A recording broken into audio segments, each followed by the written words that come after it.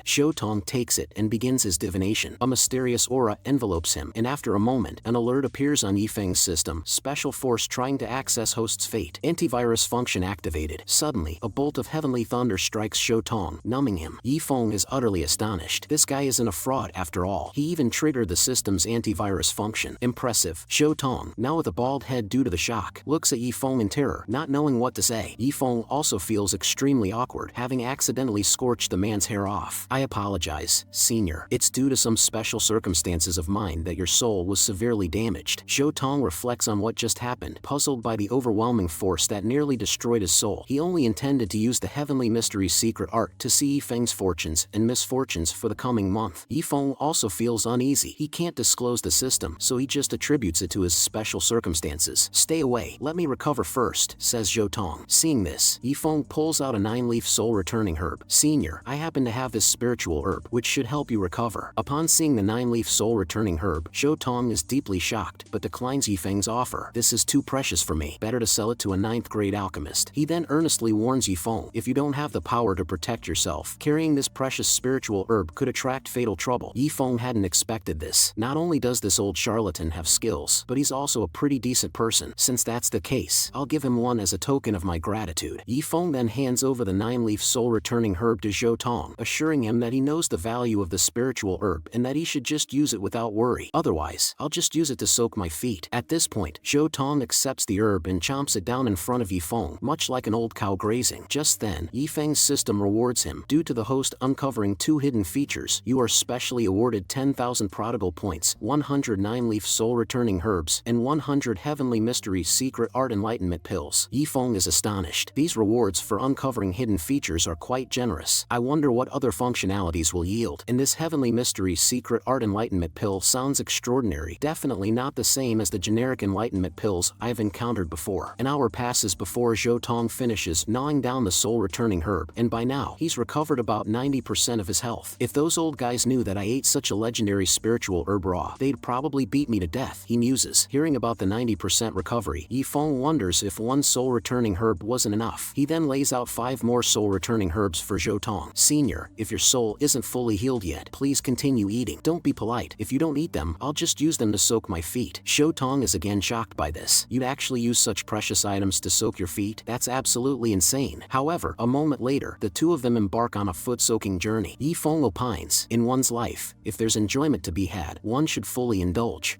Tong completely agrees with Yifeng's philosophy at this point. You're absolutely right. This is how life should be lived. However, he still feels a bit guilty inside. Eating the soul-returning herb is one thing, but using it to soak our feet is almost sinful. My smelly feet don't deserve this. Yifeng then asks about Tong's identity. Are you really an elder of the Heavenly Secrets Pavilion? Why would someone like you almost starve on the streets? Tong confirms, yes, I am. I came to Maple Leaf City on a secret mission. You know how it is. Seeing that Tong doesn't want to elaborate, Yifeng turns to his system to check if he can uncover Tong's secret mission. Activating a new feature called Peering into the Heavenly Secrets, he realizes that the criteria for activation are met because Tong had just tried to peer into his destiny. Yifeng is overjoyed. I didn't expect to unlock another feature just like that. Old Zhou, you're my lucky star. To show his appreciation for Tong's inadvertent help, Yifeng hands him 5 Heavenly Mysteries secret art enlightenment pills. Tong looks stunned. You gifted me 9-leaf soul-returning herbs to heal, and even invited me to soak my feet. Shouldn't I be the one thanking you? Yifeng grins. Well, I can't exactly say you helped me unlock system features, can I? Suddenly,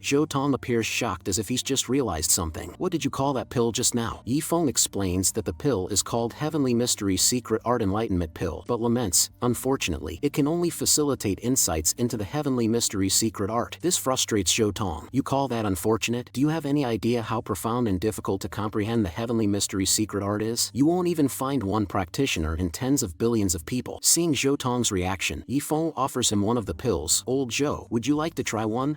Tong replies that if he says he doesn't want to, it would definitely be a lie. He then takes the pill and swallows it. Observing this, Yifeng grins and activates his Peering into the Heavenly Secrets feature to inquire about Old Zhou's secret mission. A second later, the system reveals that Tong was assigned by the Pavilion Master of the Heavenly Secrets Pavilion Pavilion to find the future Heavenly Secrets Pavilion saintess. Yifeng is quite surprised. This is indeed a hefty mission. Should I help old Zhou? As soon as he thinks this, the system releases a new mission, instructing him to recruit the saintess into the Prodigal sect as a disciple before Zhou Tong can. Yifeng didn't expect the system to have a knack for stealing people away. Sorry, old Zhou, he mutters, as he asks the system to locate the whereabouts of the saintess. 20 minutes later, a fully enlightened Zhou Tong wakes up and looks at Yifeng expectantly. Young friend, how many more of these pills do you have? I can represent the Heavenly Secrets Pavilion and purchase all of them. However, Yifeng declines. Although I still have some, I can't sell them to you. Puzzled, Zhou Tong asks, why not? Yifeng quietly responds, I'm saving them for Yiling Xue. Hearing this, Zhou Tong is shocked. How do you know the name of the saintess? Yifeng proposes, let Yiling Xue become a disciple to both of us. The Heavenly Secrets Pavilion can handle her training and I'll provide the resources. Zhou Tong immediately dismisses the idea. It's not possible. A Heavenly Secrets Pavilion saintess cannot join other factions. Realizing that Yifeng has intentions of recruiting her, Zhou Tong secretly decides to find the saintess before Yifeng does. Yifeng is secretly delighted at this moment. Old Zhou has fallen into my trap, but he's kind of pitiful too. The Heavenly Secrets Pavilion didn't calculate the timing right. Yiling Xue hasn't even arrived here yet. Old Zhou can only waste his time. Subsequently, Yifeng arrives alone at the location calculated by the system, waiting for Yiling Xue's arrival. It would be nice if Li Fei were here. I could get a back massage, he thinks, as Yifeng wonders what his second disciple in the Prodigal sect will be like. Yiling Xue appears in front of him, a beautiful young woman with an enduring elegance. Immediately, Yifeng is certain that she is going to be his second disciple. He can't help but feel sorry for Li Fei. It looks like the future disciples of my Prodigal sect will all be beautiful women. Li Fei is destined to be the junior forever. Yifeng then approaches Yiling Xue with a rose in hand and starts introducing himself. My name is Yifeng, and I am the sect master of the Prodigal sect. Fate has brought us together today, and I wish to take you as my disciple. Would you be willing? Upon hearing the name Prodigal sect, Yiling Xue tries to suppress her laughter but ultimately bursts out laughing, making Yifeng a bit awkward. Yifeng continues regardless. What's the matter? Are you deeply impressed? Yiling Xue laughs again. Indeed, I am. I never thought someone would give such a childish name to their sect. Also, Sect Master Yi, it seems you're only at the Qi activation realm, right? Although strength isn't a hard requirement for creating a sect, I have to ask, what makes you think you can take me as your disciple? You should know that I'm already at the 8th level of the Foundation realm. Unexpectedly, Yifeng feels her cultivation is rather low upon hearing this, leaving Yiling Xue stunned. Yifeng explains, your senior sister is at the 9th level of the Tribulation Crossing realm. The gap is indeed a bit large, but don't feel too inferior. Our sect doesn't emphasize strength. However, Yiling Xue just thinks Yifeng is a fool. You, at the Qi activation realm, are looking down on me, and you even made up a senior sister at the 9th level of the Tribulation Crossing realm? Do you think I'm stupid? If it weren't for your good looks, I wouldn't even be chatting with you. Seeing her ignoring him, Yifeng continues to elaborate on the Prodigal sect's tenets. If you join our sect, all your cultivation expenses will be covered by me. Why are you ignoring me? Is this some kind of push-pull strategy? Yiling Xue is somewhat speechless. Push-pull strategy? What is there about you, a big fool, that's worth my pushing and pulling? Of course, you're good-looking, but it's just because of your handsome face that I'm willing to listen to your nonsense. Otherwise, I'd have squashed you already. Seeing Yifeng boasting, Yiling Xue decides to trick him a little. Since you claim to have unlimited resources, if you can provide 100 million top-grade spiritual stones, I will acknowledge you as my master. If you can't, well, I won't be polite. This scene is oddly similar to when Luo Qianxue took her disciple. If Luo Qianxue learns about this price, would she be furious? After all, their starting prices are all over 100 million. Yifeng responds, your scope is too small. You really fall short compared to your senior sister. Saying this, he also sneaks a glance at a certain part of her. Yifeng then proceeds to give her what she asked for. Consider this a meeting gift. Yiling Xue is speechless. Small? How is my scope small? However, after examining the storage ring he provided, she is, as expected, astonished. It is filled with top-grade spiritual stones. Yiling Xue ponders, what should I do? Should I really join the Prodigal sect? But this master is so weak, it's embarrassing. Maybe I should just take the spiritual stones and run. But then, I'd develop a mental demon. That's not worth it. Just then, she remembers what Yifeng had said earlier. Could there really be a senior sister at the peak of the 9th level of the Tribulation Crossing realm? If such a high-level expert is willing to stoop so low, what am I fussing about? She then asks Yifeng, since you say the scope is very different, how much did senior sister ask for initially? Yifeng replies, the same, 100 million. Yiling Xue pouts, well, that's not much different, but your senior sister asked for top-grade spiritual crystals. Yifeng adds, Yiling Xue is stunned by the asking price. No wonder the scope is so different. To her astonishment, the senior sister had asked for 100 million top-grade spiritual crystals. Surprisingly, Yifeng felt that 100 million top-grade spiritual crystals were too few. Seeing this, Yiling Xue approaches, Master Yi, your words aren't backed by evidence. Show me a similar amount then. Yifeng is not put off. He even finds her quite clever, much better than Huayuman. He then takes out a storage ring containing 100 million top-grade spiritual crystals for her. After confirming its contents, Yilingxue directly kneels down, respectfully hands the storage ring back to Yifeng, and acknowledges him as her master, deciding to join the Prodigal sect. At the same time, the system's mission is also completed, earning 30,000 Prodigal points, along with 10,000 Heavenly Mystery Secret Art Enlightenment pills, and 1 Karma Dao pattern. The system helpfully explains that after fusing with the Karma Dao patterns, one can to a certain extent offset the karma added to oneself due to peering into the heavenly secrets. Yifeng is thrilled. This is really good stuff. Yilingxue is somewhat puzzled. Why is this master always so goofy? Snapping back to reality, Yifeng begins to instruct Yilingxue. Even though you've joined the Prodigal sect, the sect doesn't have a physical location. You just need to remember your identity. Also, people from the Heavenly Secrets Pavilion are looking for you. You are their destined saintess. I won't stop you from joining them, as you genuinely have the talent for it. He then gifts the Karma Dao patterns to Yilingxue, explaining their effects and advising her to be careful when peering into the heavenly secrets. Of course, the chest is not the only place to integrate them. It's just that he liked to take advantages. He then gives her 10,000 Heavenly Mystery Secret Art Enlightenment pills, telling her to consume them when she reaches a bottleneck in her cultivation. Come find me after you've consumed them. I can't promise anything else, but the Prodigal sect will definitely provide you with enough resources. Yilingxue is stunned. Why is Master being so generous to me? He's letting me be the saintess, providing enlightenment pills and Karma Dao patterns. She can't help but speculate about Yifeng's identity. Could he be a mysterious power orchestrating a grand scheme across the continent? However, she doesn't dwell on it and immediately assures Yifeng that she will take control of the Heavenly Secrets Pavilion and make it a subordinate force to the Prodigal sect. Yifeng looks confused. What do you mean take control of the Heavenly Secrets Pavilion? What kind of logic is that? I never told you to do that. Just as Yifeng is about to clear up the misunderstanding, Yilingxue interrupts him and asks, is senior sister holding a high position in some organization? Yifeng reluctantly nods. Yes. Yilingxue assumes I knew it expression, then asks Yifeng to tell her the whereabouts of the people from Heavenly Secrets Pavilion. She plans to stage a coincidental meeting and infiltrate the Heavenly Secrets Pavilion to become the saintess and recruit them. Yifeng is flustered. Can you let me explain? This is really a misunderstanding. Yilingxue gives Yifeng a knowing look. Master, you don't have to explain. I know what to do. Please trust me. Yifeng is flabbergasted. Can you please stop embellishing the situation? What the heck do you understand? I'm taking a disciple, not recruiting an actor for a spy thriller. Do I owe you an Oscar or something? Meanwhile, on the streets of the town, Zhou Tong continues his charlatan act. Yifeng takes Yilingxue there and points him out. Do you see that old fraud over there? He's an elder of the Heavenly Secrets Pavilion. Upon hearing this, Yilingxue becomes extremely excited. Is he the world's greatest diviner? Master, I'll go consult him right away and make him realize who I am. With that, she rushes over. Before she leaves, she assures Yifeng that she won't let him down. Yifeng sighs in resignation. Fine, let her do whatever she wants. It's the Heavenly Secrets Pavilion that will have to deal with the headache, not me. Yilingxue approaches Zhou Tong and greets him. In just a moment, Zhou Tong is laughing as he leads Yilingxue away. Baffles Yifeng is why the old charlatan is in such a rush. Yifeng suddenly realizes he forgot to activate the sect's communication and teleportation features for Yilingxue. But by then, they are already far away, so he decides to sort it out later. Meanwhile, Zhou Tong is gleefully escaping the town with Yilingxue. You think you can snatch our destined saintess away from the Heavenly Secrets Pavilion? Found her first. What Zhou Tong probably never expected is that Yilingxue has already become Yifeng's disciple. Later on, Yifeng continues his journey and decides to rest in a forest. He conveniently finds a cave to rest in. Not long after, an old man and a young man arrive. The young, unattractive man is named Zhang Hang, the young master of Mirror Moon Mansion. Beside him is his protector, Old Pang. Old Pang is barely tolerating this arrogant and domineering young master. If it wasn't for the mansion lord's orders, he wouldn't be serving as his protector. Coincidentally, they also decide to rest in the same cave as Yifeng. Zhang Hang exclaims that they have to kill some magical beasts or else people will think he's worthless. Hearing this, Old Pang can't help but feel disdain. Zhang Hang is only at the Spirit Sea realm level. He can't possibly defeat any magical beasts. Old Pang wants to slap some sense into Zhang Hang but knows he can't. As they approach the cave, they see something that surprises them. Yifeng has made a bed out of spiritual stones. Zhang Hang is actually impressed and wishes he had thought of that. Old Pang, on the other hand, is frustrated. He thinks, of all the things to emulate, why choose wastefulness? Zhang Hang then orders Old Pang to kill Yifeng as he wants to sleep on that top-grade spiritual stone bed. Old Pang feels that Yifeng seems extraordinary and may have a powerful protector, so he tries to dissuade Zhang Hang, but the latter is adamant about taking the bed and insists that Old Pang make a move. Left with no choice, Old Pang launches a massive palm strike at the sleeping Yifeng. Just as the palm strike is about to to land, several beams of golden light slice through it and not only destroy the attack but also instantly kill both Zhang Heng and Old Pang. It turns out that the one who acted was Divine Tycoon's guard number 1, who was annoyed that these two almost disturbed his master's rest. At this moment, he notices a small insect. Upon closer inspection, it turns out to be a mother and child bug, an insect that can mark its target through death. This piques his interest. Instead of crushing the bug, he lets it mark Yifeng. He figures that if it causes some trouble for his master, he'll have more opportunities to step out and get some fresh air. The next morning, Yifeng wakes up. Though he finds the spiritual stone bed luxurious, it's also quite hard. He thinks about requesting a blanket from the system. Looking at his system interface, he finds that today's extravagant item is 10,000 6th grade, 9th order Heavenly Thunder talismans, each equivalent to a full strength attack from someone at the 9th level of the Purple Mansion realm. His Prodigal points have also accumulated to over 140,000. Deciding it's time for a power-up, Yifeng uses 99,000 Prodigal points to break through to the peak of the Foundation realm's 9th level. As the breakthrough progresses, countless spiritual energies are absorbed into his cave. It's as if his body becomes a black hole, frenziedly drawing in the natural energies. Upon introspection, he sees a 9-petaled lotus platform forming from condensed spiritual energy. When the lotus fully unfolds, a breakthrough aura erupts from within Yifeng. At this moment, he reaches the peak of the Foundation realm's 9th level. Yifeng is elated by the rapid succession of breaking through 2 major realms, reaching the peak of the Foundation realm's 9th level. However, it irks him that such an earth-shattering breakthrough happened without any witnesses. Just as he steps out of the cave, he stumbles upon the dead bodies of Zhang Heng and Old Pang, which frightens him. What's going on here? I just took a nap and now there are 2 dead bodies? He realizes there were witnesses to his breakthrough, albeit dead ones, which unsettles him. After examining the bodies and finding evidence of an instant kill, Yifeng wonders if Divine Tycoon's guard acted. However, he is puzzled by the presence of a strange insect. Deciding not to think too much about it, Yifeng gathers his belongings and continues his journey. Meanwhile, in Star Soul Sect, Luo Qianxue dreams of holding a wedding with Yifeng. In the dream, Yifeng places a 99-carat diamond ring on Luo Qianxue's finger. Master, I entrust everything to you. Will you marry me? Luo Qianxue looks at Yifeng tenderly and says, I accept your proposal. Luo Wuming, standing to the side, tears up. They even start discussing having enough children to form a soccer team, startling Luo Qianxue awake with a loud shout. I don't agree. However, just as she's sighing that it was all a dream, she finds Yifeng and her sister next to her. Yifeng asks, Wife, what's wrong? And Luo Yaoyao also inquires what she's shouting about. Confused, she falls back asleep only to wake up again, her face full of question marks. Soon after, a massive explosion comes from her living quarters. Moments later, Luo Qianxue arrives at the place where the core disciples stay. The core disciples, upon seeing the saintess looking so disheveled, ask what happened and inquire about the explosion. Turns out, the explosion was part of Luo Qianxue's inner demon's illusion. She says it's nothing and decides to sleep at their place for the next couple of days, asking them to make room for her. Both women are baffled, but since the saintess has spoken, they don't question it. Meanwhile, Yifeng is so tired from his journey that he wishes for a carriage. As if on cue, a merchant's carriage happens to pass by. Yifeng quickly approaches to greet them. The leader, Meng Tangyu, asks who he is and why he is blocking their path. Yifeng says he wants to join their merchant caravan, but is cut off by Meng Tangyu. Do you think I would let someone whose background I don't know join the caravan? Meng Tangyu says, preparing to continue on their way. Yifeng is somewhat frustrated. Why didn't he think of forming his own merchant caravan? Watching the caravan move away, Yifeng doesn't react much. After all, if he were in their shoes, he wouldn't let a stranger join either. However, he resolves that after reaching the next town, he'll form his own caravan. He plans to get a batch of carriages and hire people to serve him. But just moments later, Meng Tangyu comes back and asks if Yifeng wants to join the caravan after all. It turns out that his young master has decided to give Yifeng a chance. If Yifeng can beat him, he can join the caravan. Soon after, a young guy walks over. He is Wang Xiaofei, the young master of the Chenhai Commerce Association. After greeting Yifeng, he even introduces himself as being at the peak of the divine repository realm. Yifeng internally mocks him, thinking this young guy doesn't seem fit to be the young master of a commerce association. However, he remains polite on the surface, introducing himself and mentioning his cultivation level. At the peak of the foundation realm, Wang Xiaofei becomes incredibly arrogant, proclaiming that he will allow Yifeng 3 moves, any moves. Irritated, Yifeng thinks, this young punk is even more of a show-off than me. Ha, fine, I'll show you no mercy. Not teaching you a lesson would be a disservice to my protagonist status. With that, he takes out his extravagant product, a batch of 6th rank, 9th stage Heavenly Thunder talismans. Upon seeing this, Meng Tangyu quickly moves in front of his young master, blocking him. His eyes are filled with murderous intent as he looks at Yifeng. This is just a friendly spar, and regardless of the outcome, our young master would have let you join the caravan. But you, taking out such a talisman, isn't that going too far? Seeing the misunderstanding, Yifeng explains that he was just looking to have some fun and didn't didn't intend to harm anyone. He then activates a function to see if the other side would really let him join the caravan regardless of winning or losing. The system confirms it's true. Yifeng is taken aback and thinks maybe he was the one who was narrow-minded this time. Meng Tangyu, however, doesn't believe him. These talismans are probably your trump cards. Who would believe that you're just playing around? Yifeng sighs and says, if you don't believe me, then let me give you some fireworks as an apology. He casually throws the talismans into the sky, where they explode. Consider it performance art. Meng Tangyu is dumbstruck. What the heck? Are you serious? Huang Xiaofei, on the other hand, is incredibly impressed. That's so cool. Yifeng's fireworks stun all the bystanders. Seeing Yifeng act so nonchalantly, Meng Tangyu starts to believe him. Yifeng then proceeds to distribute a pile of talismans to everyone in the caravan, asking them to help use them up. Meng Tangyu can't quite believe it. Each of these talismans is worth 100 million low-grade spiritual stones, and now they're in our hands like this. Yifeng also asks them to help him complete his performance art, suggesting a heavenly thunder feast. With so many people here, you can help me waste money, and I'll give you something nice in return later. I'm a true genius at wasting money. Seeing Yifeng being so generous, Meng Tangyu begins to speculate about Yifeng's background, guessing that he must be even more powerful than their young master. Just as Meng Tangyu is about to say that they shouldn't waste the talismans, Huang Xiaofei leans in and asks Yifeng if it's really okay to throw them around. Yifeng gives an okay hand signal. Just throw them. Under Yifeng's direction, everyone throws their talismans. For a moment, the area is filled with a tremendously loud explosion, nearly deafening any birds that happen to be passing by. A moment later, a massive, dark pit appears on the spot where the talismans exploded. Everyone is still a bit in disbelief that they've just squandered talismans worth billions. Huang Xiaofei also complains, asking Meng Tangyu to explain to his father so that he won't be scolded for being wasteful in the future. You must testify for me. My behavior doesn't even qualify as being wasteful, Huang Xiaofei says. After squandering all the talismans, Yifeng gains 1,000 Prodigal points and a mystical power called Good and Evil Buddha. Yifeng didn't expect to receive such a reward and thinks that it was only possible to deplete the talismans so quickly thanks to everyone's help. He consults the system about giving each of them 100 million spiritual stones, but the system strongly rebukes him. A maximum of 10,000 top-grade spiritual stones. No more. Yifeng concedes, thinking that little by little, it'll add up. So Yifeng gives each person 10,000 top-grade spiritual stones, explaining as he does so that this is their reward for throwing the talismans. Don't look down on these few top-grade spiritual stones, he says. Everyone checks their rewards and is overjoyed. 10,000 top-grade spiritual stones are more than they'd earn in a lifetime of work. Meng Tangyu's mouth twitches a little when he sees this. That's 108 people, which makes 1,080,000 top-grade spiritual stones, he calculates. Huang Xiaofei starts complaining again, saying that everyone who called him wasteful in the past should see this. When I get back, I must tell my father about this so he knows how wrong I've been all these years. Meng Tangyu is speechless and retorts, what are you trying to do, young master? Do you want to learn how to be wasteful too? At such a young age, you should be learning good habits instead of bad ones. Seeing this exchange, Yifeng misunderstands and thinks the two are flirting. He almost shatters his own worldview because of it. Meng Tangyu grabs Huang Xiaofei's cheeks, scolding him for his bad habits. Just then, many people call out to Meng Tangyu. It turns out that many members of the Merchant Association no longer want to continue with their jobs. After receiving 10,000 top-grade spiritual stones, they've decided to quit and retire. Meng Tangyu doesn't know what to say. Moments later, only the three of them and a carriage remain. Yifeng starts to feel a bit guilty. He had good intentions, but now he's unintentionally dissolved the merchant team. He thinks to himself that he should not have given out the 10,000 top-grade spiritual stones. Just then, the system appears and informs him that he has successfully gained an additional 200 Prodigal points and a recipe for a blood ginseng pill. I've really caused a mess, Yifeng thinks. Yifeng then awkwardly apologizes to Meng Tangyu, saying he really didn't expect this outcome and that these people are ungrateful. He originally planned to give them 100 million top-grade spiritual stones, and now feels relieved that he only gave out 10,000. Hearing Yifeng talk about giving 100 million, Meng Tangyu is almost furious. If you had given them 100 million, is there still a need to open the business association? Seeing Meng Tangyu practically coughing up blood from anger, Yifeng doesn't know what to do next. He asks Meng Tangyu what kind of rare and valuable materials he would need to heal, and then proceeds to display various treasures he possesses. However, it seems that none of them can heal the injury. Seeing this spectacle, Meng Tangyu is shocked to his core, leaving both master and servant speechless. These are 9-leaf soul-returning herb, golden silkworm star shining stone, great demon fairy blood, enlightenment pill, sword heart advancement fragment, and even the heavenly mystery secret art enlightenment pill. Huang Xiaofei recognizes these as treasures only mentioned in ancient texts. Meng Tangyu starts to seriously suspect that Yifeng is just showing off his wealth. At this point, Yifeng is somewhat frustrated. After searching for a while, it seems that none of the treasures he possesses can help. At a critical moment like like this. He has nothing that can make a difference. Both Huang Xiaofei and Meng Tangyu don't know what to say. They're convinced that Yifeng is just showing off. Yifeng then asks Meng Tangyu what kind of pill he would need to recover, promising to take full responsibility for his condition. Meng Tangyu suggests that an 8th grade blood ginseng pill with at least 5 patterns would suffice for healing. Yifeng is taken aback. He recalls that he just got the recipe for a blood ginseng pill. He instructs the system to start opening jars until an 8th grade blood ginseng pill appears. After 80 attempts, he finally obtains 10 9-pattern 8th grade blood ginseng pills. Yifeng celebrates, but upon seeing that this cost him 8,000 Prodigal points, he wonders what happened to the other items that he didn't get from the failed attempts. The system acts a bit evasive and claims it doesn't know. Huang Xiaofei feels that Meng Tangyu is being a bit unreasonable. After all, Yifeng just likes to show off a bit. There's no need to make things difficult for him. Meng Tangyu thinks about it and decides to let it go. Meanwhile, Yifeng is arguing with the system. You scoundrel of a system, are you secretly consuming my rewards? No wonder last time, when I crafted a high-level martial technique, there were no additional treasures as rewards. The system tells him to stop arguing as someone is approaching him. Meng Tangyu walks over and says, "Young man, it's alright if you don't have a blood ginseng pill. I was only joking. After all, blood ginseng pills have long been lost to history." However, Yifeng pulls out the freshly crafted blood ginseng pills and says, "No worries, Meng Tangyu, I found it." Meng Tangyu is entirely speechless. What's going on here? How do you have a blood ginseng pill? And those patterns, they look like they're 9-pattern pills. Yifeng innocently hands the pill to Meng Tangyu. Don't just stand there, hurry up and take it. Meng Tangyu hesitates, feeling that even if he sold himself, he couldn't afford such a precious pill. He explains that his injuries are not severe and declines the valuable pill. Yifeng scoffs, "You call this crappy pill precious? Seriously?" Both Meng Tangyu and Huang Xiaofei are stunned. This is a legendary 9-pattern pill. Are you sure it's crappy? Huang Xiaofei thinks Yifeng has a point. A pill is good, but its value depends on who holds it. In Yifeng's hands, it indeed seems like a worthless pill. Seeing that Meng Tangyu doesn't want it, Yifeng feeds the pill to his horse. The horse is ecstatic and clearly pleased it didn't quit its job. The sight leaves Meng Tangyu distressed, his face a mask of regret. After giving the pill to the horse, Yifeng earns another 3,000 Prodigal points. With a mischievous grin, Yifeng thinks to himself, even though he spent 8,000 Prodigal points, he's making a profit. Each pill earned him 3,000 Prodigal points back. He continues to feed the horse, leaving both his companions dumbfounded. Could you stop being so wasteful? But Yifeng ignores them, indulging in his spendthrift ways. Finally, he offers the last pill to Meng Tangyu. "Do you still want this blood ginseng pill?" Meng Tangyu is moved to tears by this extravagance and blurts out, "Stop wasting them. I'll take it now." After taking the pill, he realizes it actually tastes quite good. Huang Xiaofei leans in and whispers, "Meng Tangyu, you've become the kind of person you once despised." Yet again, Yifeng successfully wastes resources, earning another 3,000 Prodigal points and 1,000 9-pattern blood ginseng pills. Yifeng realizes that Meng Tangyu's injuries weren't severe, which is why his actions counted as wasteful. But what to do with these 1,000 pills? After glancing at the two men, Yifeng has an idea. He moves closer to Huang Xiaofei and asks if he's also craving for these pills, revealing a pile of blood ginseng pills in his hand. Huang Xiaofei is utterly astonished. At this point, Yifeng assures Huang Xiaofei to eat without worry. He has plenty of these worthless pills. So they all climb into the carriage and start consuming the pills. At this moment, Huang Xiaofei fully acknowledges Yifeng as his big brother and vows to do anything he asks in the future. Yifeng is quite happy to accept a little brother and agrees. Meng Tangyu also promises Huang Xiaofei that he will explain everything to Huang Xiaofei's father when they return. Watching this, Yifeng wonders if something special is going to happen, but then both of them start crying. Meng Tangyu lamented, "Huang Xiaofei, you really haven't been wasteful enough. You've had it tough these past 10 or so years. It's because the Commerce Association president's perspective is too narrow." Yifeng is speechless. "I thought you guys were about to confess something." Later, Yifeng asks what makes the blood ginseng pill so valuable. Meng Tangyu explains that the pill is famous for its healing properties. The ingredients and process are not difficult, but the formula has been lost, making each existing pill incredibly precious. Yifeng confusedly pulls out a crumpled piece of paper. "You mean this formula? I have it." He hands it over and leaves Meng Tangyu stunned. Though Meng Tangyu can't understand the formula since he's not an alchemist, his trust in Yifeng has grown. Huang Xiaofei also asks if the formula is genuine. Yifeng confidently responds, "Of course, I can hand this formula over to your guild." Huang Xiaofei is thrilled. "Thank you so much, big brother Yi. Just one thing, I want 10% of the profits from selling blood ginseng pills sent to my sect." Huang Xiaofei agrees without hesitation on behalf of his father. Yifeng imagines the abundant income he's securing for his sect, Star Soul Sect, which is still in its infancy. He's been working hard for the sect's development. After their agreement, Yifeng prepares to take both of them to visit his sect. "By the way, how much for all these goods? Just get rid of them. I'll buy it all. Keeping them is just a waste of time." And with that, they set off on Meng Meng Tanyu's flying sword. At this point, Huang Xiaofei is quite curious about what Yifeng's sect will be like. They later arrive in a town to rest, and Yifeng finally has a bed to sleep in. Despite Meng Tanyu's ability to fly on his sword, it will still take them 3 days to reach the Star Soul sect. Meanwhile, in another room, Huang Xiaofei has just finished talking with his father, the chairman of the Shanghai Commerce Association. Meng Tanyu anxiously asks how it went, only to receive bad news. Huang Xiaofei's father doesn't believe him and thinks they've been deceived by this young Master Yi. At this moment, inside the headquarters of the Shanghai Commerce Association, after listening to his son's report, Chairman Huang Dehai could only think that they had gone mad. They actually trusted someone called young Master Yi. He immediately ordered Old Meng, also known as Meng Haifeng, to bring the young master and the others back. Old Meng assures the chairman that he will do just that. The next day, Yifeng's newest acquisition was also updated. It was 10,000 battle holy body fragments, a type of extremely powerful battle physique. The more severe the injuries received, the stronger the power that could be unleashed. Yifeng was stunned. Is this thing really that powerful? System, can we negotiate something? Can I use these fragments for myself just once? But was strongly rejected by the system. Even though the battle holy body is strong, it's still not worthy of you. Don't concern yourself with such a trashy physique. Yifeng was dumbfounded. How can this be called a trashy physique? Who should I give this to then? He then went to where Huang Xiaofei and another person were. Breakfast was already prepared. The warm hospitality reminded Yifeng of Li Fei. Suddenly he thought, since I gave the sword and tent fragments to Li Fei, then giving the battle holy body to Huang Xiaofei should be okay too. With that thought, Yifeng started to smirk, then sat down and asked Huang Xiaofei, what do you think of cultivators who take the lead in battle? Huang Xiaofei responded that even though he's a bit of a playboy and doesn't focus on cultivation, he still respects such cultivators. Meng Tanyu explained that it's not that the young master doesn't work hard, it's just that his talent and bone structure are really not good. It can't be helped. Yifeng then asked the system, does the battle holy body have any requirements for talent or bone structure? The system said no. As long as one keeps fighting life or death battles, one's power could continuously soar, and also comprehend extremely strong martial techniques in battle. Yifeng couldn't help but comment in his mind, you say it's a trashy physique, but the description says it's so amazing. Then he smiled and asked Huang Xiaofei, would you be willing to be a cultivator who takes the lead in battle? Huang Xiaofei was totally stunned upon hearing this. Bro Yi, you must be joking. All jokes aside, don't play with my life. I'm not bragging. I may not be good in battle, but I'm first rate at running away. Yifeng was a bit skeptical. Are you telling the truth? For some reason, Huang Xiaofei felt uneasy under Yifeng's gaze. Yifeng then told them the story with Li Fei. Once upon a time, a handsome guy had 10,000 sword and tent fragments and didn't use them for himself. Instead, he found a fat guy who extremely despised sword cultivators and let him integrate the sword and tent fragments. The second story was about the battle holy body, and this physique was also in the hands of the handsome guy, but he also didn't use it for himself. He wanted to give it to someone who can't fight, but is first rate at running away. Huang Xiaofei was numb. Just say my name directly. At this point, he really wanted to run away. He didn't want anything to do with the battle holy body. He didn't want anything to do with life or death battles. Yifeng knew that talking to Huang Xiaofei was pointless, so he turned to Meng Tanyu and left the decision up to him. Meng Tanyu didn't hesitate at all and promptly accepted on behalf of Huang Xiaofei. Seeing this, Huang Xiaofei took off. If his father knew he had this physique, he would definitely force him to go to the battlefield. However, Meng Tanyu didn't care. This is a rare opportunity for you to change, young master. Huang Xiaofei was extremely resistant. He didn't want anything to do with the battle holy body. Meng Tanyu then tied him up and smacked him hard on the buttocks several times. Young master, you really don't know what's good for you. How could you refuse such an opportunity? Seeing this, Yifeng told Meng Tanyu to hold him down. Meng Tanyu said, no problem. Then Yifeng put on a professional suit. The atmosphere didn't look like he was feeding fragments, but rather like he was delivering a baby. Meng Tanyu told the young master to bear with it. You must grasp this tremendous opportunity. Then Yifeng started to take out the battle holy body fragments and press them into Huang Xiaofei's head. After 10,000 integrations, Huang Xiaofei completely fainted. Meng Tanyu became a bit nervous. Is this symptom normal, Dr. Yi? Yifeng said it's going smoothly. Let's observe for now. Just then, the sky outside turned blood red, and Huang Xiaofei's body underwent massive changes. His whole body looked as if it had been painted gold, and he became a little golden man. This strange phenomenon startled both of them. Is this the terror of the battle holy body? Meng Tanyu was a bit worried that the young master might waste this physique, considering the young master was naturally lazy when it came to cultivation and fighting. At this point, Yifeng's spendthrift products for the day were also used up, gaining him 1,000 prodigal points, as well as 3 9th order Yin-Yang Maizare banners. Yifeng got angry. You call this physique trash, you miserly system? This phenomenon is mind-blowingly awesome. He then looked at the introduction of the Maizare banner. Releasing spiritual power could activate it, and it could trap someone at the peak of the tribulation crossing realm in a maze for up to 10 hours. It was a one-time use item. Seeing this reward, Yifeng was elated again. It will take 3 more days to get to the Star Soul sect. with this array at hand, I can have a good night's sleep. A moment later, Huang Xiaofei woke up. Is it done, Brother Yi? Why don't I feel anything? You really wasted this physique on me. Before Yi Feng could open his mouth, Meng Tangyu spoke first. It won't be wasted, young master. After we send young Master Yi back to his sect, I will personally request to instruct you from the president. From now on, our duels will only be life or death duels. If you dare to slack off or cut corners, I won't hold back either. If you happen to die, I'll go with you. Meng Tangyu is really breaking his heart over Huang Xiaofei. Upon seeing this, Yi Feng let out a silent condolence. Huang Xiaofei, you're on your own now. At this time, Yi Feng and Meng Tangyu continued on their journey. As it was getting late, it was time to find a place to rest. Puzzled Yi Feng was, why has Huang Xiaofei been silent the entire way? Ever since Meng Tangyu said something to him yesterday, Huang Xiaofei had been in a state of self-imposed isolation for a day. They eventually arrived at an open meadow, deciding to rest there for the night. At this moment, the withdrawn Huang Xiaofei tearfully said, Manager Meng, start instructing me now. Hearing this, even Yi Feng was a bit stunned. What's going on? Isn't Huang Xiaofei afraid of dying? Meng Tangyu expressed, you've finally come to your senses. Oh well, Yi Feng couldn't be bothered to deal with the two of them. If Huang Xiaofei has decided to do this, he must have his own reasons. Let's see what this maze array can do. As Yi Feng set up the maze array banner, a golden light barrier rose around them. He then looked at the master and servant duo who were training. Yi Feng told them to fight freely. With the array barrier up, no one will disturb them. He even left them 100 blood ginseng pills to heal their injuries. Meng Tangyu was very grateful to Yi Feng. At this point, Huang Xiaofei seemed like a different person, actually thoroughly enjoying the process of fighting. The two engaged in full-force combat, back and forth. However, Huang Xiaofei was still young and was easily disciplined by Meng Tangyu. After all, Meng Tangyu did have some real skills. Just then, old Meng arrived nearby. He heard the sounds of his son Meng Tangyu and the young master, but what he saw next left him utterly shocked. Why are my son and the young master fighting? He noticed that the style of their battle had turned into hand-to-hand combat. Upon seeing this, old Meng thought they had gone mad. Could it be that they were being mind-controlled by this young Master Yi? No, he had to stop this. However, just as he tried to rush in, he was blocked by the maze array. Old Meng was dumbfounded. What's going on? Hearing the young master's screams from inside the array, old Meng became even more anxious. At this moment, old Meng began to doubt life itself. What the hell? Why is there an array banner here? He had no understanding of arrays, and this looked like an advanced one at that. This is just absurd. At this moment, old Meng noticed Yi Feng, who was asleep. That must be the young Master Yi that the clan leader talked about, being able to use an advanced array banner. He must be no ordinary person. Just then, old Meng noticed that the two brawlers had stopped. He thought his son and the young master had finally had enough. However, moments later, Huang Xiaofei drew out his sword. Old Meng felt numb all over. They escalated from hand-to-hand combat to armed combat. He saw that Meng Tangyu was still going back and forth with Huang Xiaofei. Old Meng was fuming, shouting and hitting the array. He tried to get them to stop. Unfortunately, the array blocked everything, not just the physical barriers, but even the sound couldn't get through. Finally, 5 minutes later, both of them stopped. Old Meng's heart, which had been hanging by a thread, also fell. If anything happened to the young master, he would be held responsible. However, just as old Meng thought it was over, Huang Xiaofei stood up. Old Meng looked on in disbelief. Is this really the Huang Xiaofei he had known since childhood? And what's the deal with those blood ginseng pills? Meng Tangyu and Huang Xiaofei were happily munching on blood ginseng pills, discussing each other's performance just now. Thus, another 5 minutes passed. Revitalized by the blood ginseng pills, the two were full of life and vigor again. Then they resumed their training. Meanwhile, old Meng outside had collapsed on the ground. Today's events made him question life itself. These two wastrels had really gone mad. If you're healing, don't use something as precious as blood ginseng pills. Then, the next day came. Yi Feng got up, still feeling drowsy. What's going on? These two are still fighting. Did they do it all night? Suddenly, he noticed old Meng outside. At this moment, old Meng was glaring at Yi Feng. The look in his eyes seemed to say, you wait for me. Seeing the old man's hostility, Yi Feng assumed he was looking for trouble. He felt fortunate for having used the maze array last night. Just as the first maze array was about to fail, he hurriedly replaced it with a second one, trapping him for another 10 hours. At this point, old Meng was filled with rage. No wonder his son and the young master couldn't see him. It turns out they were blocked by this young Master Yi. He must be the puppet master. Just as he was about to give Yi Feng a piece of his mind, he was once again blocked by the maze array. Seeing this, Yi Feng ignored the old man, hastily called Meng Tangyu and Huang Xiaofei, and they set off. Then, under the furious gaze of old Meng, he left very stylishly. Yi Feng even looked back and gave him an international friendly gesture, muttering idiot under his breath. Old Meng was genuinely infuriated. The image of Yi Feng's disdainful face was stuck in his mind. On the other side, Yi Feng thought to himself, if it weren't for his high vigilance in blocking their enemies, they probably would have been killed by their enemies last night. Indeed, business people have many enemies. At this moment, today's wasteful products refreshed. It was 10,009 striped blood ginseng pills. Yi Feng was stunned. More elixirs? How the hell are we supposed to eat all of these? Suddenly, Yi Feng thought of an idea. Why do we have to eat them? What if, like the spiritual stones, we just toss them? Then he asked the system, these 9-stripe blood ginseng pills are lost arts in medicine. Would it be considered wasteful to just throw them on the road? If they're eaten by small monsters or picked up by people, that should still count as wasteful, right? The system confirmed that it would count. Yifeng was very pleased with this. He then looked at Meng Tanyu and Huang Xiaofei. Let's eat breakfast first. He took out a piece of cloth and spread it on a rock. Then he took out a bunch of wasteful products. The blood ginseng pills. This is today's breakfast. Feel free to eat. The two were dumbfounded at this scene. Yifeng gave a sly grin. What are you waiting for? Eat. Would you not give me face if you didn't eat? The two had grown sick of the blood ginseng pills after their previous experience, but they couldn't disrespect Yifeng either. So, they gorged themselves on blood ginseng pills for an hour until they were utterly stuffed. Yifeng was satisfied. That's enough. Since you're full, it's time for some exercise. I still have over 9,000 of these pills. Housekeeper Meng, you continue guiding us with your sword. Huang Xiaofei, help me toss these blood ginseng pills one by one. Huang Xiaofei was shocked at hearing this. Brother Yi, is this really okay? If someone picks them up, it could affect our association's blood ginseng pill sales. Plus, these are 9-stripe elixirs. Yifeng sighed. Huang Xiaofei, for being a young master of a business association, you really lack business acumen. Although these are 9-stripe elixirs, there are just over 9,000 of them. With mystical heaven continent being so big, how could it affect the market? It's not that I'm looking down on your business association. Given the recipe, can your alchemists even make 9-stripe blood ginseng pills? And even if they could, how many people could afford them? The big sellers are still the 5, 6, and 7 stripes. Moreover, the more blood ginseng pills we throw out, the bigger the advertisement, the more people will want them, and our sales will increase. Plus, if we just control the quantity, we can create scarcity and drive up demand, making more money with fewer pills. Huang Xiaofei immediately knelt down. Brother Yi, you're amazing. At this point, Yifeng and his group had traveled for another day. Huang Xiaofei and Meng Tanyu were gearing up for another all-nighter. However, Yifeng was somewhat displeased. After spending all the elixirs today, he only received a few prodigal points, no additional rewards. Then he looked at the two who were at it again. Yifeng decided to go all out as a good guy. He would keep watch for them tonight. The system kindly reminded him, you can sleep peacefully. If there's danger, the prodigal divine tycoon's guard will come to protect you. Guard 1 was extremely excited. Another chance to get out and about? Yifeng didn't want to do it that way. He's not useless. If he relied on the divine tycoon's guard for everything, he'd feel completely worthless. Also, I could have infinitely farmed prodigal points using those jars long ago, but I didn't do it. I don't want to be a heartless, wasteful machine. Once this topic came up, Yifeng couldn't help but recall his past life. Worked overtime for a year, finally got rewarded with a day off to game all night. But when he woke up, he was in this world. If it was just about farming prodigal points, that would be boring. He didn't want it to be like collecting a salary. In this life, he wants to enjoy life while earning prodigal points. Meanwhile, old Meng finally sensed that the array flags had disappeared. Luckily, he had a blood spirit jade that could sense the location of his son and young master. As he was on his way, he found 9-stripe blood ginseng pills on the road. He picked them up and carefully examined them. They were real. Not only that, there were blood ginseng pills glowing with golden light all along the way. Old Meng was dumbfounded. Which prodigal did this? These are priceless treasures. As old Meng continued to pick up more, his anger kept surging. By now, he had picked up over 500 pills, but over 2,000 were broken. He really wanted to kill that prodigal. After picking up 2,000, old Meng felt he had nothing more to live for. Let them be destroyed. To the universe, these blood ginseng pills are just so-so. He really didn't want to pick up anymore. The next morning, Yifeng, who was supposed to be keeping watch, ultimately couldn't resist falling asleep. When he woke up in a daze, he saw an extremely jarring scene. Huang Xiaofei was hugging Meng Tanyu, and Meng Tanyu seemed to be enjoying it. It really made Yifeng's eyes burn. Thankfully that old guy hasn't arrived yet. Otherwise, it would interrupt Huang Xiaofei and Meng Tanyu's passion. But just as he finished that thought, old Meng appeared behind him. Now the two had switched positions. Meng Tanyu is at the back, Huang Xiaofei is at the front. Old Meng was truly in tears at this point, finally caught up with them. Just then, old Meng and Yifeng locked eyes. Seeing this, Yifeng didn't hesitate and cast another maze array, trapping old Meng on the spot once again. Then he started mocking old Meng. You old turtle, if you dare, keep chasing us. Old Meng was really speechless. You little rascal, remember this. No matter where you run, I will kill you. He was gritting his teeth with rage. At this point, Huang Xiaofei reported on the progress of merging with the saintly battle body. After these 2 nights of training, he had merged 1% with the saintly battle body. Once completely merged, it will display its true power. Yifeng praised him for doing a good job. Let's continue on our way. We won't rest tonight. If all goes well, we should arrive at the Star Soul sect by tomorrow morning. Huang Xiaofei was puzzled. Brother Yi, don't you usually pay a lot of attention to the quality of sleep? Meng Tanyu said that since young Master Yi had made a decision, he must have his reasons. Then they continued on their way. Along the way, Yifeng opened the system to check. Today's prodigal item is a heavenly tier high-level skill book called Demon Suppressing Treasure Record. Yifeng was a bit surprised. This is the first time he's seen a heavenly heavenly tier high-level skill book. It must be among the top skills on the mystical heaven continent. How should he squander it? Is he going to throw it away again? But that would be too unoriginal. Or should he just rip it up? That doesn't seem very creative either. With a ding, Yifeng came up with a good idea. Then he looked at Huang Xiaofei with a mischievous smile. You probably haven't had a bowel movement in a few days, right? Meng Tangyu explained. As cultivators, the impurities produced by eating can be purified using spiritual power, so there's no need to go to the restroom like ordinary people. Huang Xiaofei nodded. That's right, Brother Yi. Although I'm not very strong, I do have that ability. Yifeng was puzzled. What kind of paper-thin setting is this? Then he started threatening Huang Xiaofei. No, you don't have that ability. This scared Huang Xiaofei, making him clench up. Could it be that Brother Yi is into that sort of thing? Such a weird request. Should I agree to it? Oh well, Brother Yi has been so good to me. What's a little discomfort? After intense mental struggle, Huang Xiaofei decided to accept Yifeng's peculiar preference, stating that he now had a stomachache. Seeing this, Yifeng let out a sinister chuckle, further confirming Huang Xiaofei's suspicions. However, the next moment Huang Xiaofei was dumbfounded. Yifeng handed him a skill book, telling him to use it as toilet paper when he had a bowel movement. So, after all that fuss, it really was about going to the restroom. Then they found a place, and Huang Xiaofei had a bowel movement as per Yifeng's request. It's been years since he's done this. During the lull, Huang Xiaofei looked at the skill book, and then he was utterly shocked. It seemed like he entered a state of enlightenment. The next second, a golden light shot up into the sky, startling Meng Tangyu. What's going on? Is this the state of enlightenment? When did my little fool become so strong? Actually entering the legendary state of enlightenment? Then he looked puzzled at Yifeng. Young Master Yi, what exactly is the book you gave to the young master? Yifeng said, don't make a big fuss. It's just a heavenly tier high-level skill book. I thought it would be toilet paper for Huang Xiaofei. Upon hearing this, Meng Tangyu immediately kneeled and thanked Yifeng, saying their gratitude was beyond words, and they would remember this kindness. Yifeng was a bit puzzled. What's going on? Why is he suddenly kneeling? Just then, his prodigal points started to rapidly decrease. Yifeng was confused. What's happening now? Can someone explain? At this moment, an excited Huang Xiaofei ran over holding the skill book. Brother Yi, I've finished going to the restroom. Yifeng's face turned dark, and he immediately crushed the skill book. The system also appeared, saying that he had failed to squander today's prodigal item, and deducted 50,000 prodigal points. At this point, the word pain could be seen in Yifeng's eyes. He originally had just over 60,000 prodigal points left, and now he was directly deducted by 50,000. All the effort in the past few days was wasted. Thinking of this, Yifeng started to cry, feeling utterly exhausted. He even wanted to run into a tree and end it all. Huang Xiaofei was very confused about what was going on, but he realized he must have caused trouble. He promptly kneeled down to apologize to Yifeng. However, Yifeng was a bit puzzled. Where did you go wrong? Then Huang Xiaofei said, Brother Yi, you said that the holy battle body doesn't require any skill books, and one can comprehend it just by fighting, but I lack self-control and got lost in the skill book just now. I didn't even fully comprehend it. This must be a test you set up for me, and I've disappointed you. Meng Tangyu was shocked. So that's how young Master Yi thinks. How silly of me. I was even upset with young Master Yi earlier, thinking he ruined the young master's opportunity. It was me who was short-sighted. Immediately, Meng Tangyu also kneeled down to apologize, asking Yifeng to punish him as he sees fit. Yifeng didn't know what to say for a moment. What the heck? Why are you all so imaginative? I'm just being prodigal. And what does this have to do with you, Manager Meng? Why add drama to your own role? Yifeng couldn't be bothered to deal with them, and continued to wallow in his regrets. They, however, continued to imagine that they had disappointed young Master Yi. After venting for a bit, Yifeng then urged them to get moving. Stop daydreaming all the time. Huang Xiaofei thought this meant Yifeng had forgiven them, and immediately vowed never to disappoint Yifeng again, promising to become a sharp weapon in his hand one day, clearing all his future enemies. Yifeng felt like even if he wasn't angry, he would get irritated by them. Get lost. I just want to slack off. Don't disturb my peaceful life. However, Huang Xiaofei insisted, whether you need me or not, Brother Yi, I'll practice hard. Yifeng was annoyed, picked up a rock and threw it at him. Enough with the chit-chat. At this time, on old Meng's end who was trapped, after another 10 hours of consumption, the formation flag finally ran out of energy, and old Meng caught up again. Meanwhile, Yifeng was still sound asleep, and Meng Tangyu was flying on her sword, amazed. Not far from the Star Soul sect now, he felt an incredibly strong pressure. It seems the Star Soul sect has quite a few powerful figures. Huang Xiaofei was extremely excited, finally getting to see the grandeur of Star Soul sect. However, the next day after arriving at the Star Soul sect, seeing the cobweb-covered gates of the Star Soul sect, both master and servant felt their hearts go cold. Where is the promised grandiosity? Huang Xiaofei also had a look of disbelief. What's going on? As Yifeng opened the main gate, he was met with a murderous aura. It was his long-unseen beautiful master, Luo Qianxue, who directly pulled out her long sword and pointed it at Yifeng's neck. Yifeng gave an awkward smile. Master, I've returned. Luo Qianxue questioned him. You finally remembered to come back. Ha! Seeing master in this state, Yifeng became a little panicked. What did he do to provoke her? He quickly called for help from the system. I'm in danger. Where is the Divine Tycoon's guard? However, However, the system playfully magnified a minor scratch. This is an extremely serious scrape. If it wasn't magnified, it wouldn't be clear. So host, please calm down. Try to win her over this time. The Divine Tycoon's guard won't intervene this time. At this time, Luo Kai and others rushed over in a hurry. Sacred lady, please show mercy. This left Yifeng completely dumbfounded. Why are these guys here? Luo Chinshua was furious. How dare you say that? Do you have any idea what you did at the Star Extreme sect? Yifeng, you truly are a good disciple of mine. You went out and not only brought back the Star Extreme sect's 5 core disciples and an elder, you even managed to deceive a tribulation crossing realm demonic beast into coming here. Then Luo Chinshua noticed the 2 people behind her. She asked, and who are these people? Don't tell me they also want to join the sect. Before Yifeng could speak, Meng Tanyu and the others hurriedly denied it. Hearing this, Luo Chinshua finally spared Yifeng. Thank goodness they're not joining. Since there are outsiders here, I'll spare your life. Seeing the sect master's anger dissipate, Old Bai and Old Xia, who hadn't been seen in a long time, came out to be in the spotlight. Both of them were concerned about whether Yifeng was injured or not, both trying to curry favor with Yifeng. The two then started to argue among themselves. When they saw Old Xia, Meng Tanyu and Huang Xiaofei were stunned. Why is this big shot also here? Old Xia looked puzzledly at Meng Tanyu and Huang Xiaofei. Do you know me? Meng Tanyu was speechless. How could we not know you? The owner behind the prestigious Tianyu auction house. Why would you be in this small sect? Huang Xiaofei also found it strange. At this time, Yifeng began to introduce the two. They are from the Shanghai Commerce Association. Young Master Huang Xiaofei and Chief Steward Meng Tanyu. The main reason they came back with me is to discuss some business matters with you, Master. Luo Chenshua thought they were here to sell goods, so she explained clearly to them. The Star Soul sect has only been established for less than a month. We simply do not have the financial resources to purchase large amounts of cultivation resources. I think we can forget about any collaboration. However, upon hearing about the lack of financial resources, Meng Tanyu and the others were almost speechless. You call this lacking financial resources? Are you not aware of your disciples' extravagant spending habits? At this time, Huang Xiaofei explained that they were not here to sell products. He then took out the recipe for the blood ginseng pill. After a few minutes of explanation, Luo Chenshua understood why Huang Xiaofei and Meng Tanyu were here. The thought of having exclusive rights to sell the long-lost blood ginseng pill excited her to no end, but she also felt conflicted. After all, she didn't establish the sect just for money. It seemed to be moving further away from her initial intentions. At this point, Yifeng stepped in. Master, when I saw junior brother Wufeng crying in his chair because he had no money, I decided to do something about this situation. If I could find a business association to cooperate with, I would certainly collaborate. And now, here is the Shanghai Commerce Association. So please, Master, don't refuse. It's our duty to restore the glory of Star Soul sect.